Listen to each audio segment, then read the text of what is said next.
Welcome, world, to Life, Love, and Wellness Global, a worldwide wellness movement. I am Reverend Sandy Rogers, and as the creator of this historic event, it is my pleasure to welcome you. We come together to bring you this historic event.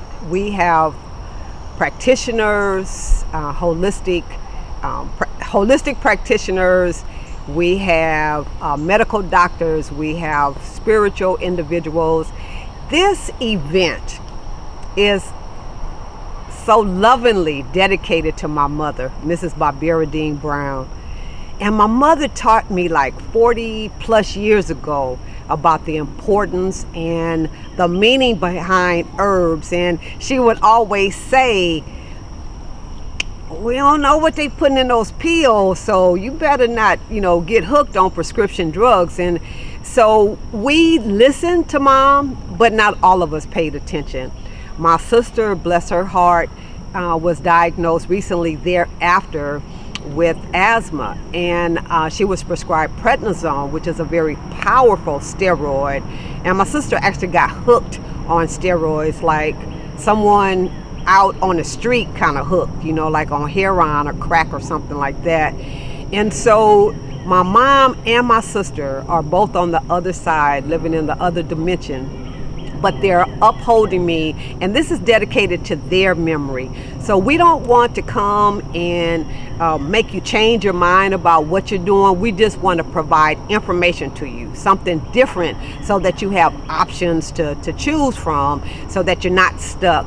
Because the environment that we now live in, the fast foods, the toxins in the air that we breathe and in the water that we drink, and the processed foods, and all of that is causing havoc on this precious body temple. So God created our bodies to heal themselves, but they can only heal themselves when they're fed and they're nourished and they're stress-free. And so the 60 or so or more experts that we have are bringing you this worldwide wellness movement in an attempt to share their testimonies and their information with you. So we have from age 14 on up. I don't even know what the oldest age is. I think 88 or something. So you see, that's a wide range of knowledge that we're bringing you. And so we hope that you come and that you get all the knowledge that you need to affect a positive change on your life, and share this with others. It's free, it's online, and so we're just so thankful that you decided to be a part of our listening community, the viewing community, and we certainly appreciate you for giving us your time of day and your energy and your efforts to being with us and to being a part of this historic event. We have pulled together people of color for you, by you, right? So we want to make sure that you understand that we too, melanated people with color, can enjoy, practice, and participate in some of these modalities that others have been doing for centuries, and that is pretty new to our community.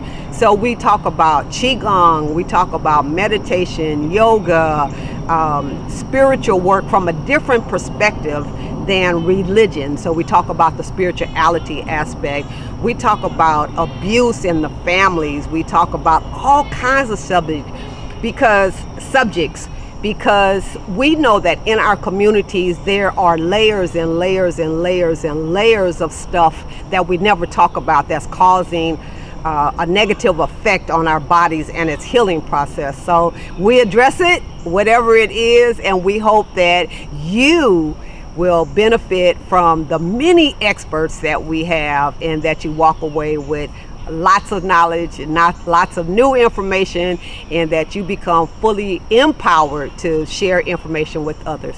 So thank you for being with us. We love you and we bless you, and we look forward to doing this again. But thanks for being here with the first one. We appreciate you. Life, love, and wellness. Life, love, and wellness.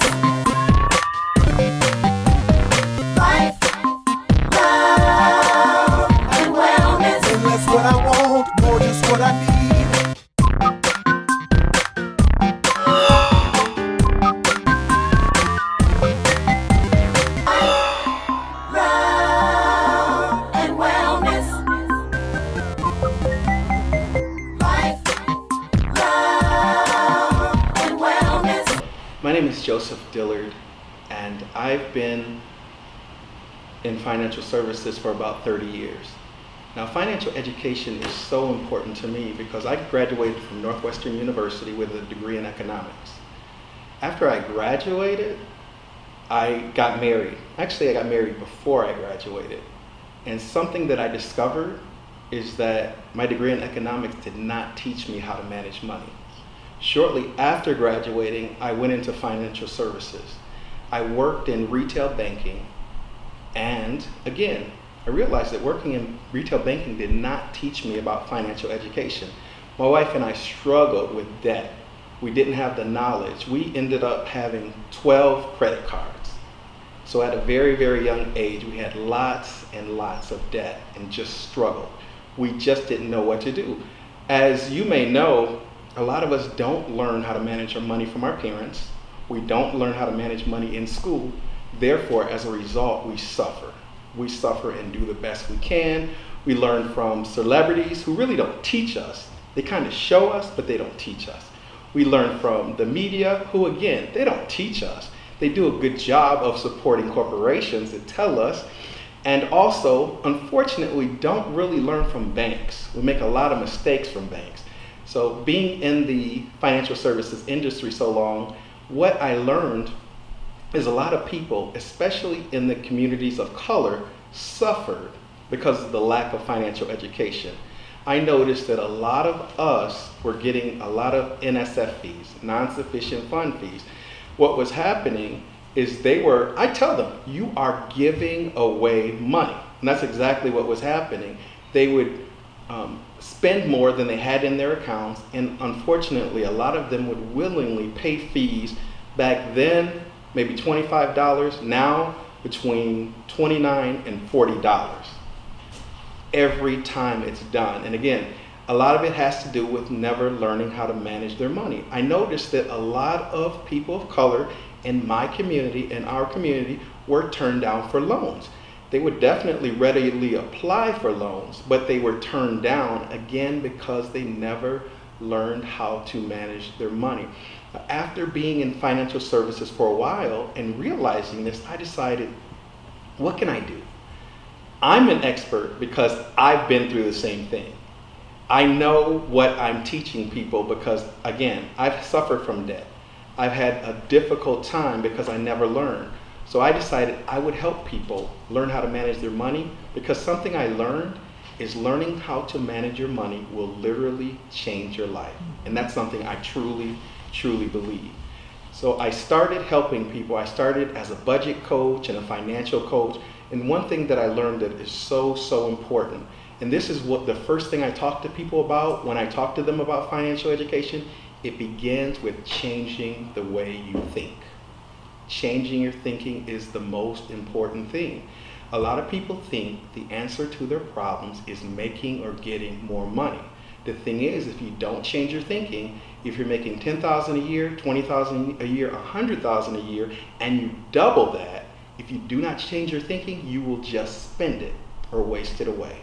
So I talk to them about changing the way they think, and it's so crucial. It is so crucial. And I always tell them there's a statistic, or there's something that says that even people who have a PhD and make over $100,000 can be in money trouble. So it's not the level of education, it's not the amount of money. Also, there is a documentary on athletes I love, not to make fun of them, but ESPN does a 30 for 30. It's called 30 for 30 Broke. And it's about athletes who, over their careers, maybe made hundreds of millions of dollars and ended up broke. How could that happen, you say? How can you're thinking, give me some of that money and I won't have a problem. Well, if you were taught to spend more than you make, then you're going to be broke. So if you make 100 million and spend 125 million, you're broke.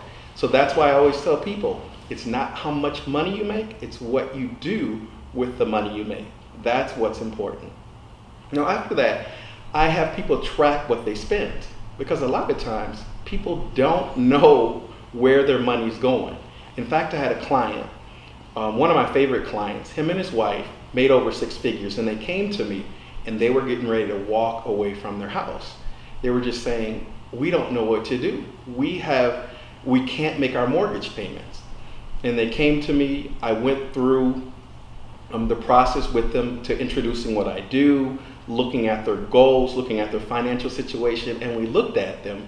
And because of my knowledge in financial services, first, I helped them to refinance their mortgage, rather to modify it, so they ended up with lower mortgage payments.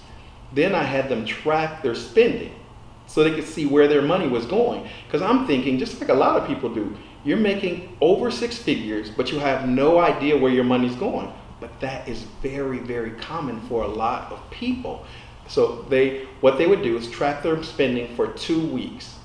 One of the biggest problems is eating out. And I say it's a big problem because people have no idea how much money they spend eating out. And this couple probably spent $500 to $700 a month eating out. So right there, they adjusted their spending and they saved. A lot of people spend a lot of money on cable. To this day, I don't understand how cable can be so expensive, but they will. And a lot of people get caught in a trap. Still surprises me. They go for 90-day promotions of free.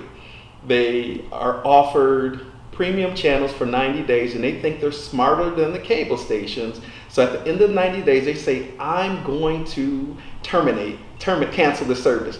Well, they end up not canceling the service. So they go from free to maybe $90 or $100 a month. And then they decide, okay, I'm going to keep it.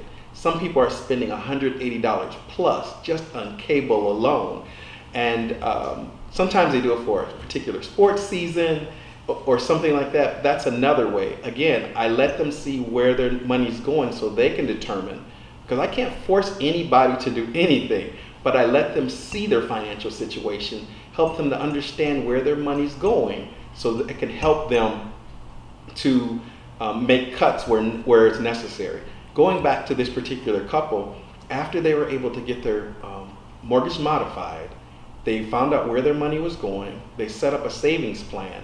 They went from getting ready to walk away from their house to keeping their house to from saving $0 a month to actually saving $1,600 a month with the same amount of money they were making. And to me, it's one of my success stories. I love it because what it tells you is, again, a lot of people think the answer to their problems is making more money. This couple was making a decent salary and continued to make the same amount of money. And as a result of making some changes, again, they were able to keep the house they had. They ended up saving $1,600 a month, and they started budgeting. And in fact, they went from not saving anything to be excited about saving money on a monthly basis. In fact, when he was laid off for a while, he said he didn't want to go into a savings. I said, that's why you have the savings. But it was great because they didn't miss a beat. But because they were saving the money, they were able to use that. 6 weeks later, when he started working again, they didn't miss a beat, no late payments, and they started in a good position again. So again, that's where I start. I start with there, and then we look at a budget. For a lot of people, a budget is a bad word. They're like, I don't want a budget because I don't want to be restricted on how I spend. Well, actually, a budget is a tool, as I said, to help you know where your money is going. And that's just it. Again, a lot of people are just spending and they have no clue where their money is going. I'm going to reiterate, it's not how much money you make, it's what you do with the money you make. And if you know where your money is going, there's a better chance that you'll use it more wisely.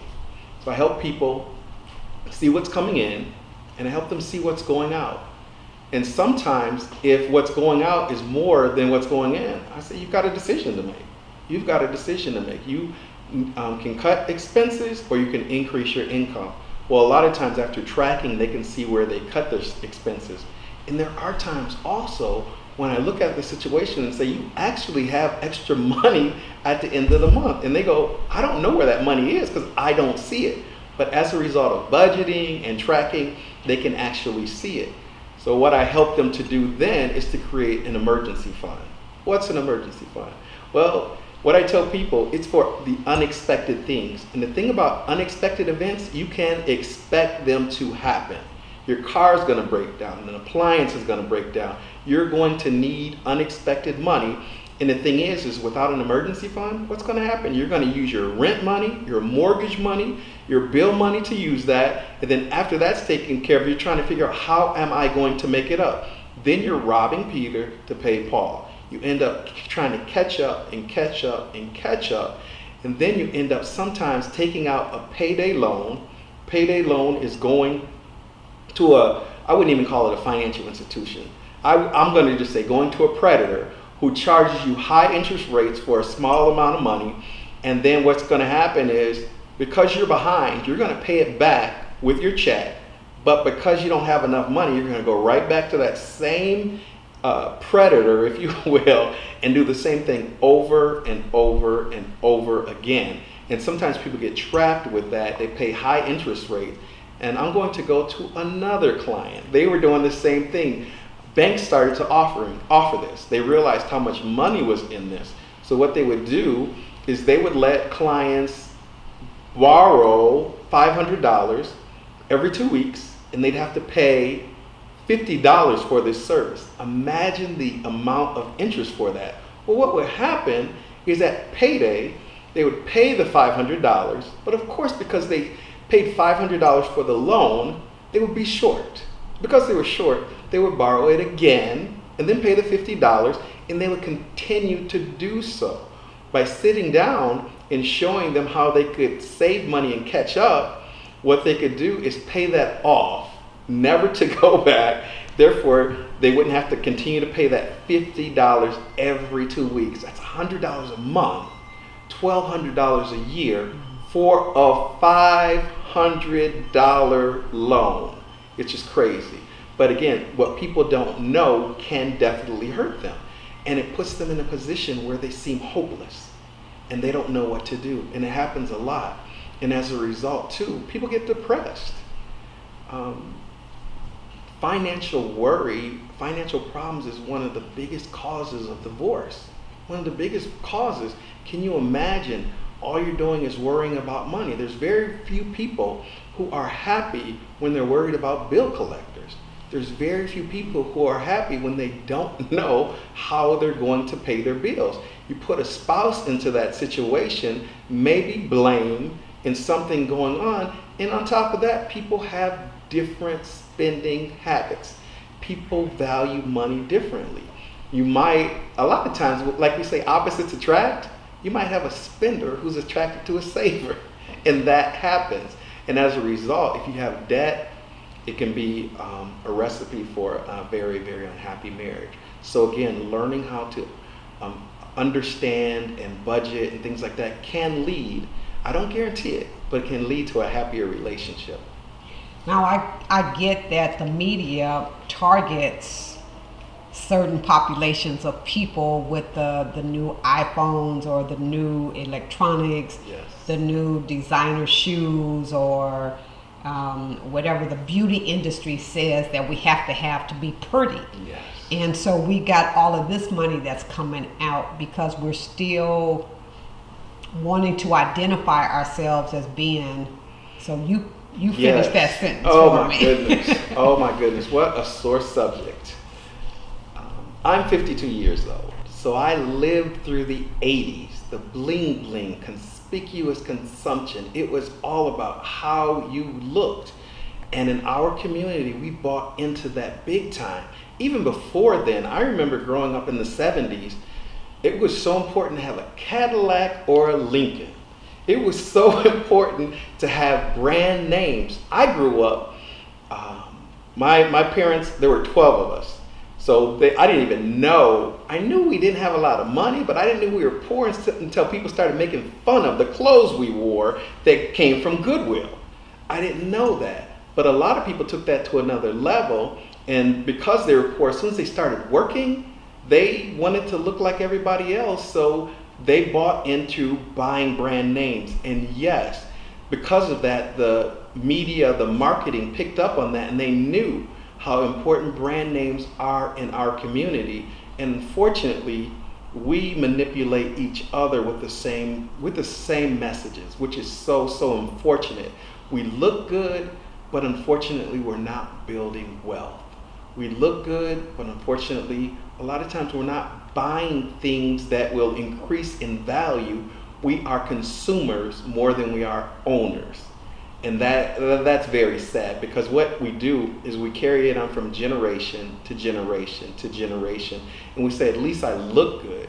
But unfortunately, as I started in the beginning, we don't learn we learn messages from our families, from our parents, but unfortunately, those messages aren't productive. Those messages don't help us how to save money, to learn how to keep debt low, to learn how to prepare for retirement. Those messages really teach us to live for the here and now. And I'm going to go into another sore subject for me, and that is life insurance. The reason, because within the last 2 or 3 years, each of us has probably seen a post asking somebody to contribute to GoFundMe. Now, I feel very sorry for the family and their loss. However, if that person had either been educated or paid attention when life insurance was available, not only could they have saved their family some grief, but they could have set them up. There was a very sad story I remember. It was very unfortunate. The gentleman was breaking up a fight and he was killed. Later on, found out that he and his wife had 7 children, 2 income home, and he didn't have any life insurance. As a result, they had to find money to bury him. Well, they couldn't afford to live in that house anymore. That's very sad. And the thing is that's why the financial education is so important. In saving money, interest is so important, the rate of interest we receive. A lot of people in our community are only familiar with banks and credit unions. In this day and age, you may get 1-2%, if you're very lucky, rate of return from a bank. A lot of people in our community are not educated on investing. The thing is we can put away the same amount of money as someone who is educated and get a higher rate of return. However, at the end of 35 years, they will have maybe 3, 4, 5, 10 times as much money put away as we would, and it's more because of our lack of knowledge, not because of resources, if you will, but it's because of lack of knowledge. Unfortunately, in our community, we're consumers and not as much owners. And it's so important to be owners. Owners are the ones who control the wealth in our country and control the wealth in our world. One thing I tell people, and I loved owning a home for the stability, but in an apartment, things can happen and you have to leave. When you're in a home, there's very few things that happen that you have to leave. That's because you own the home.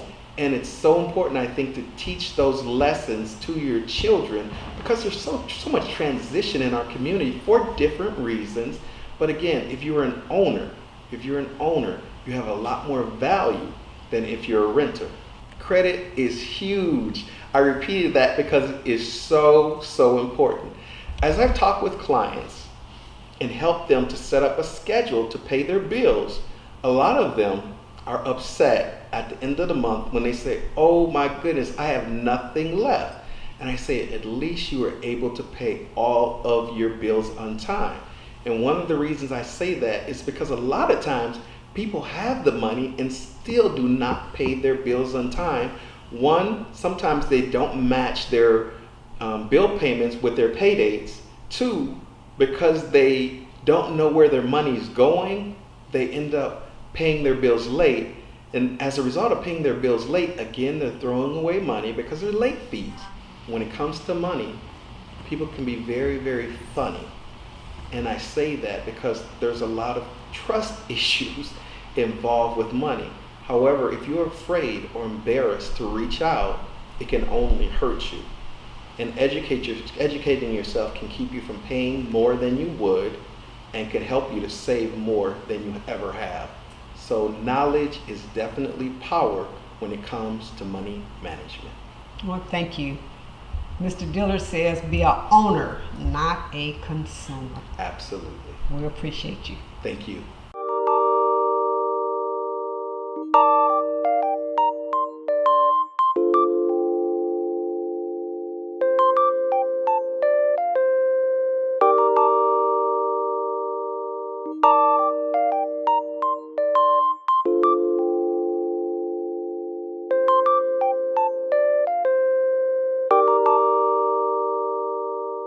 Bye.